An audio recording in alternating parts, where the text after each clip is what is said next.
ఓం శ్రీ గురుభ్యో నమః. హరి ఓం. అందరికీ నమస్కారం.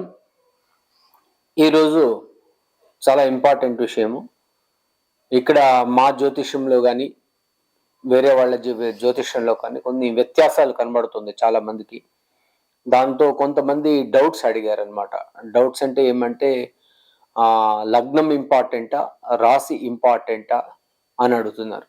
అంటే లగ్నం అనేది మనిషి యొక్క తన స్వభావాన్ని, పుట్టుకను, తన యొక్క పర్సనాలిటీని, తన యొక్క శరీర ఆకృతిని, తన యొక్క ఈ విషయాన్ని అంటే తన యొక్క జన్మస్థితిని తెలియజేస్తుంది.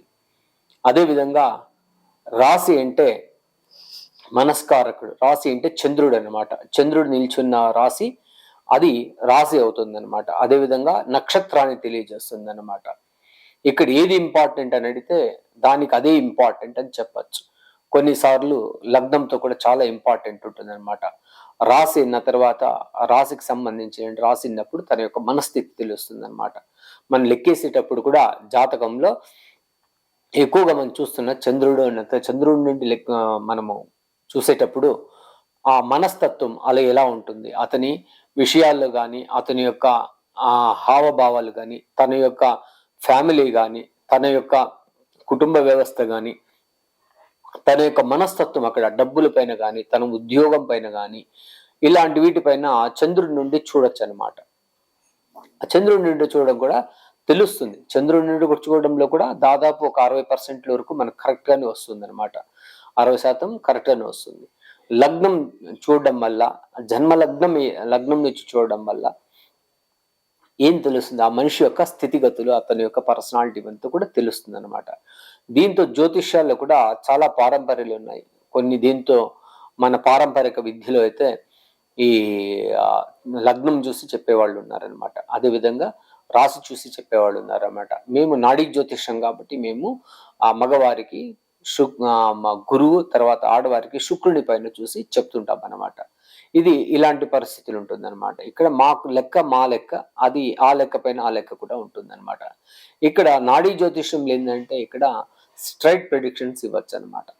లగ్నంలో అయితే లగ్నాధిపతి, లగ్నం యొక్క సంబంధాలు అది చాలా లెక్కలో ఉంటుంది అనమాట. ద్వితీయాధిపతి ఇంకో గ్రహంతో, అదేవిధంగా ఒక దీనికి చూసినప్పుడు కూడా, పెళ్లి సంబంధాన్ని చూసినప్పుడు కూడా తన కళత్ర స్థానానికి అంటే లగ్నాధిపతి లగ్నంలో ఉన్నాడు, లగ్నాధిపతి ఏ హౌస్ లో ఉన్నారు, అదేవిధంగా లగ్నాధిపతి ఏ గ్రహంతో ఉంది, ఇవంతా కూడా చాలా క్యాలిక్యులేషన్స్ ఉంటుంది అనమాట అక్కడ.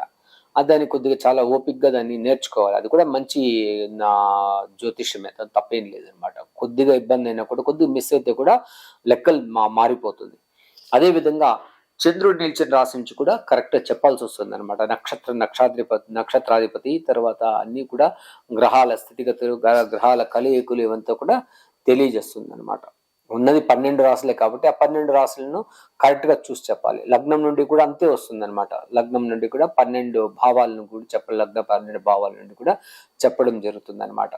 ఇక్కడ ఒకటి, ఇప్పుడు చంద్రుడు ఏం చెప్తుందంటే నక్షత్రాధిపతి చెప్పినప్పుడు తన పేర్లు పెట్టడానికి ఉపయోగం అవుతుంది అక్కడ చంద్రుడు.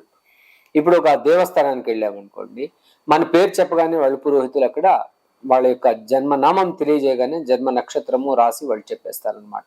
ఒక ఐడెంటిఫికేషన్ బాగుంటుంది అనమాట. అదేవిధంగా మనము వేరే ఇంకొక పేరు ఆ నక్షత్రానికి సంబంధించింది కానీ, నా రాశికి సంబంధించిన కానీ పెట్టకపోతే మనమే చెప్పాల్సి వస్తుంది. నా పేరు ఇది, నా రాశి ఇది, నా నక్షత్రం ఇది అని చెప్పాల్సి వస్తుంది అనమాట. అక్కడ అది వ్యత్యాసం వస్తుంది అనమాట. ప్రతి ఒక్క దానికి ఇంపార్టెన్స్ అనేది ఉందని మాత్రం మనం తెలుసుకోవచ్చు. ఇక్కడ మాకైతే ఇక్కడ ఎలా ఉంటుంది, నాడీ జ్యోతిష్యంలో మేము పెద్దగా దీన్ని ఒక ట్విన్స్ పుట్టారు అనుకున్నాము. ఈ మధ్య కూడా ఒకటి వచ్చిన సబ్జెక్ట్, ఒక అబ్బాయి ఒక అమ్మాయి పుట్టాడు. వాళ్ళకి ఎలా జ్యోతిష్యం చెప్పాలంటే మా లెక్కన ప్రకారం మాకు మగపిల్లలు అయితే గురువు పైన చూస్తాం, తర్వాత అదేవిధంగా శుక్రుని పైన చూడడం జరుగుతుంది. ఇట్లా దానికదే ప్రత్యేకతలు ఉన్నాయన్నమాట. ప్రతి ఒక్కటి తెలుసుకోవాలి. లగ్నం తెలుసుకోవడం వల్ల ఏమవుతుంది, ప్రశ్నాశాస్త్రాల్లో కానీ, ఆరుడ ప్రశ్నలు కానీ, వేరే ఏదైనా తాంబూల జ్యోతిష్యాలు ఇవంతా ఉన్న అష్టమంగళ ప్రశ్నలు కానీ లగ్నాలకు దాని యొక్క విశిష్ట ప్రాధాన్యం ఉంటుంది అనమాట. అందుకే మా జ్యోతిషం మేము నేర్పేటప్పుడు కూడా లగ్నము, లగ్నాధిపతులు, తర్వాత వచ్చేసి లగ్న భావాలను కూడా తెలియజేస్తుంటాం. అదేవిధంగా ఆరుడ ప్రశ్న అయిన తర్వాత ఆరుడ ప్రశ్న తర్వాత ఉదయ లగ్నాలు ఆరుడ ప్రశ్న వేసినప్పుడు కూడా ఆ యొక్క ప్రశ్నలు కూడా గ్రహాలను గురించి చెప్పడం జరుగుతుంది అనమాట. అదేవిధంగా చాలా ఉన్నాయంట హోరాధిపతి ప్రిడిక్షన్స్ చాలా ఉన్నాయి. వారికి ఎలా వస్తుందో అలా చెప్పొచ్చు అనమాట. అదేవిధంగా ఇవన్నీ కూడా గవల ప్రశ్నకు, తాంబూల ప్రశ్నకు, ఈ లగ్నము తర్వాత ఈ రాశి కూడా ప్రతి ఒక్కటి ఉపయోగమే అనమాట. ప్రతి ఒక్కటి నేర్చుకోవాలి. ఇక్కడ చాలా మందికి ఏం చేస్తారంటే మన జనరల్ గా వచ్చే వీడియోస్ లో కానీ మా ప్రిడిక్షన్స్ లో కానీ లగ్నాల పైన ప్రిడిక్షన్స్, రాశుల పైన ప్రిడిక్షన్స్ చెప్తారు కాబట్టి దీన్ని తెలుసుకోవడం బెస్ట్ అనమాట. నాడీ జ్యోతిషంలో అలా చెప్పలేము కాబట్టి ఇది అందరికీ సులువు కాదు. నాడీ జ్యోతిషంలో కూడా టెక్నిక్స్ ఉన్నాయి. ఆ టెక్నిక్స్ పైన చెప్పడం వల్ల అది అర్థమవుతుంది అనమాట. దీంతో ప్రతి ఒక్కటి ఇంపార్టెంటే.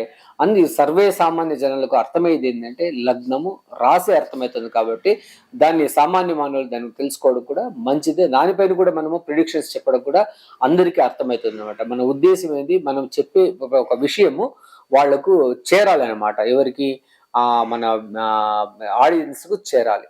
ఆ సంబంధించినటువంటి విషయాలు మనం తెలియజేయాలన్నమాట.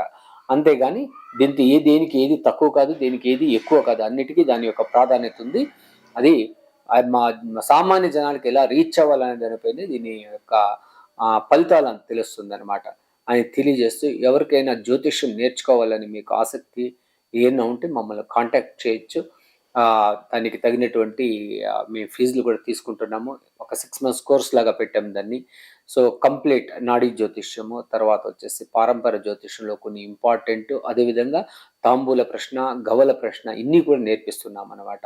ఆసక్తి ఉన్నవారు తెలుసుకోవచ్చని తెలియజేస్తూ, దీన్ని తెలుగులో, కన్నడలో 2 భాషల్లో కూడా చెప్తున్నాము. ఆసక్తి ఉన్నవారు మమ్మల్ని కాంటాక్ట్ చేయొచ్చని తెలియజేస్తూ, సర్వే జన సుఖినో భవంతు, సన్మంగళాని భవంతు.